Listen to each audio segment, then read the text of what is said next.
the book centers around Anyuri, who is 25, and she's grown up as a child influencer and as the child of an influencer.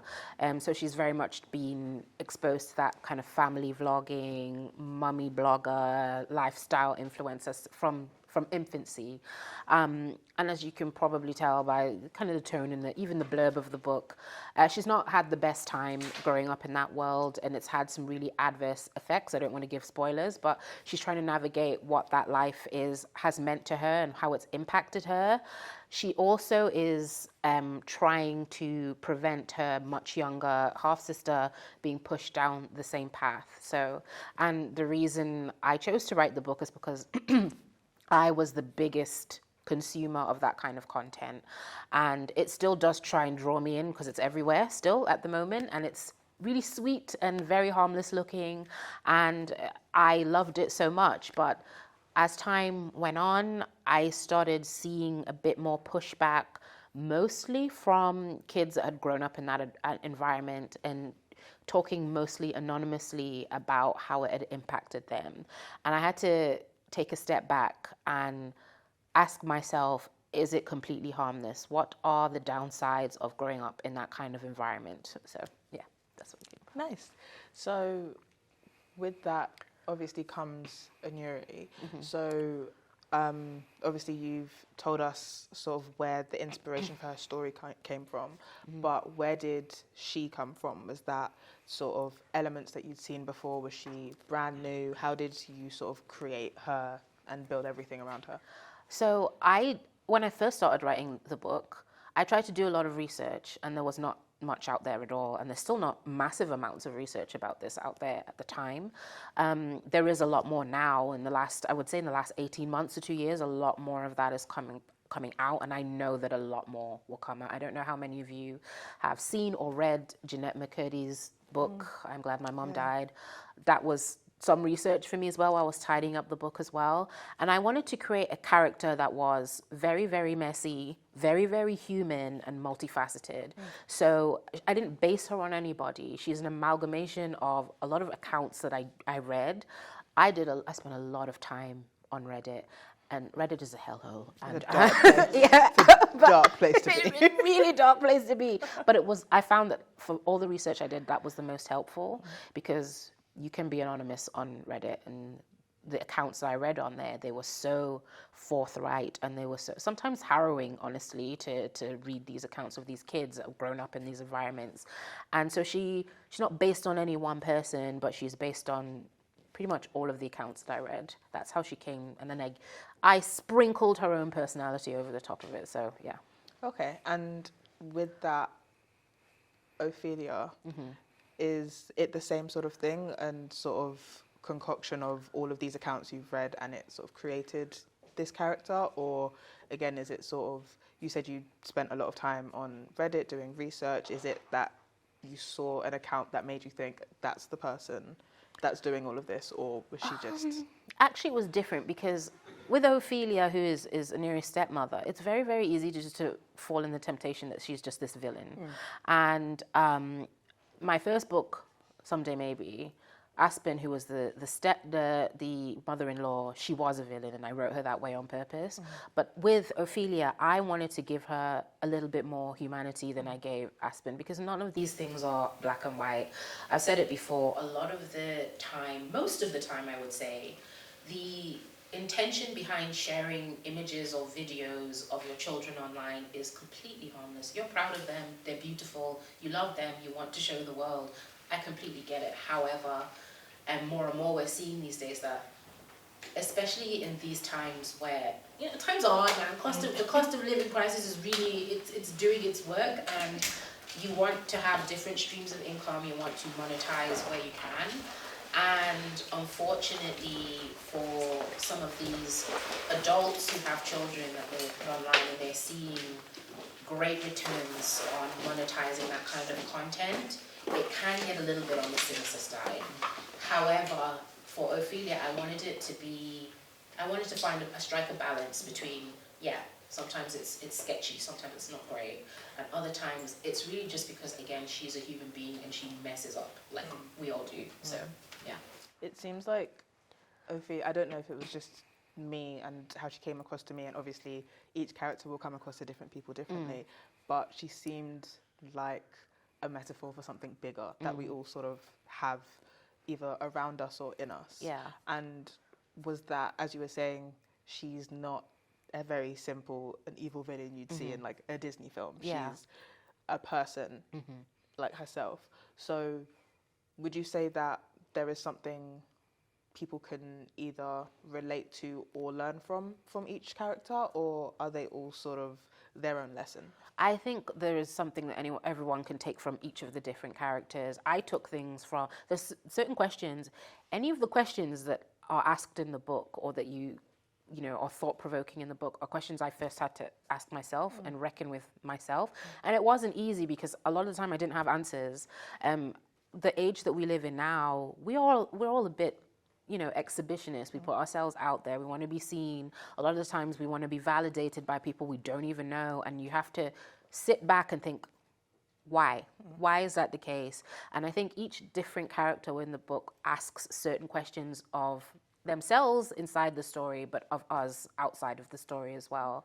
So there will be times where you'll probably close the book and put it down and be like, okay, well, I just got dragged, or you just looked into my soul and I don't understand. I'm not comfortable with that, but I went through it first, so it's fine. I went through it first. I understand, and I'm fully prepared for people to shout at me about that, so it's cool. Yeah. So on that, what is your relationship with social media?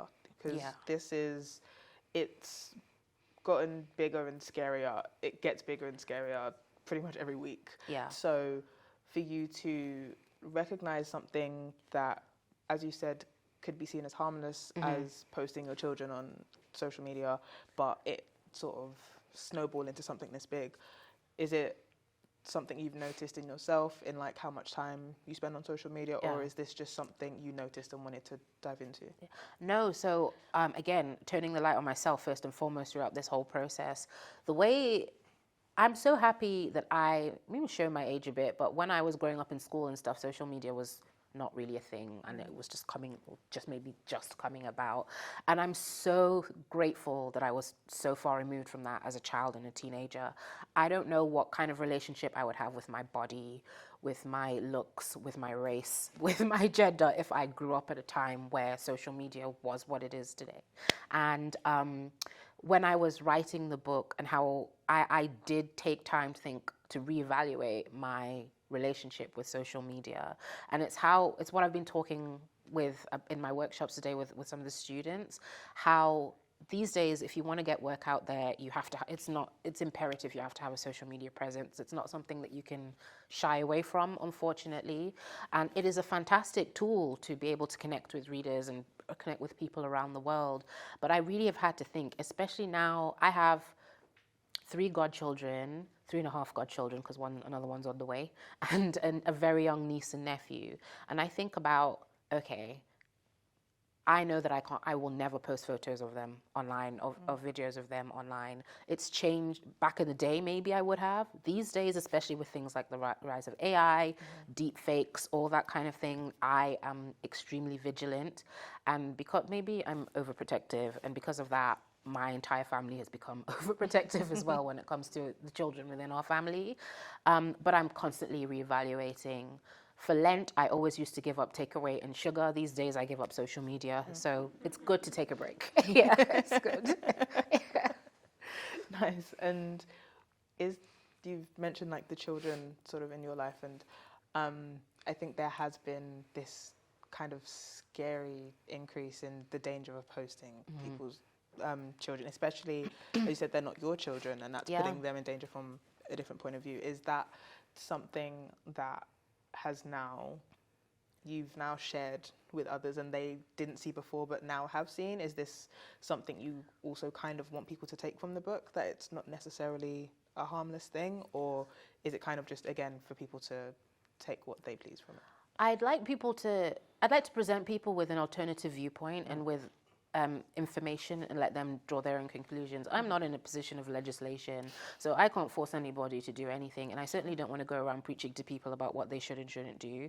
I can speak for myself and for how I relate to the children in my life and that I care about, and I can say where I draw the line. I think that, unfortunately, it's not a pleasant thought. It's not a pleasant thought to have, but we have to we live in reality, right? We have to reckon with some of these things. It's not all sunshine and rainbows out there, and there's different aspects to this. Not only are we talking about children who you're effectively altering your relationship between parent and child to now employer and employee. That's one side of it, and talking about the agency of children and how they actually consent to have their image out there. But we're also talking about, within my research, I went into, there's some really terrible, terrible dark stuff that is happening there behind the scenes. And if you want to read just the surface level of it, the New York Times recently published an expose on what kind of accounts are following child accounts online, and it's difficult reading, and it's also eye-opening and quite worrying. But I gave it to I only gave it to my sister-in-law, my brother. They read it and they were like, yeah, that's it, no, we're removing all kinds of things. So again, I'm like, I can present you with an alternative viewpoint and some information that you maybe had not thought about, and you can draw your own conclusions. Who am I, really? I'm just an author. Like, I'm not going to force you to do anything. So, yeah. Okay, nice. So this is, to sort of step away for a second, this is very different from Someday Maybe. Is this something that you thought of around the same time, or is it that Someday Maybe taught you something about writing that made you come to this conclusion? What was the journey from one to the other? Oh, completely different. Someday Maybe wasn't ever supposed to really be my first novel either. I wanted to write something very fluffy and lighthearted and revolving around romance, possible erotica. And you but made us all I just cry instead? instead I devastated people. Okay. But yeah, so Someday Maybe was a much longer journey, I will say. It took me about 6 times, 7 times, 8 times longer to write Someday Maybe than it did allow me to introduce myself. But the reason, I learned so many lessons from writing Someday Maybe, and yes, they helped with the crafting of the second book. However, in terms of subject matter, they are completely, what I will say, the only thing I can say that I carried from one to the other is being able to articulate grief and pain in more effectively. I learned so much from Someday Maybe, and yes, I'm not going to, again, no spoilers, but there are elements of grief. But please, it's not as heartrending as the first book. It's not. It's a lot funnier. So yeah. Great. So I think the next thing would be your sort of process as an author, as a writer. I mean, you explained a little bit to me earlier, but what goes into sort of saying, okay, I'm going to write a book, there is a blank page in front of me. Like, how do you just start?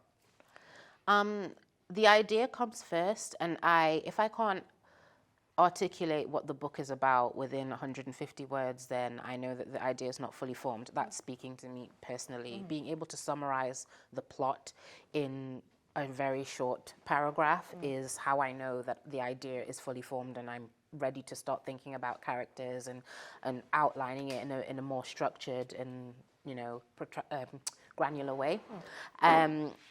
And it takes a lot. With Someday Maybe, I just wrote bits and pieces here and there and tried to string them together, which is probably why it took 6 years to write. I knew that I couldn't do that with Allow Me to Introduce Myself because it exhausted me, that process. I knew that I had to have more structure before I started actually writing the book. So it's like I've been talking to people today. I came up with characters first. For my main character, I did an in-depth character profile, so I could always refer back to what Onyi would be thinking, feeling in any given situation. And then I started plotting out chapter by chapter.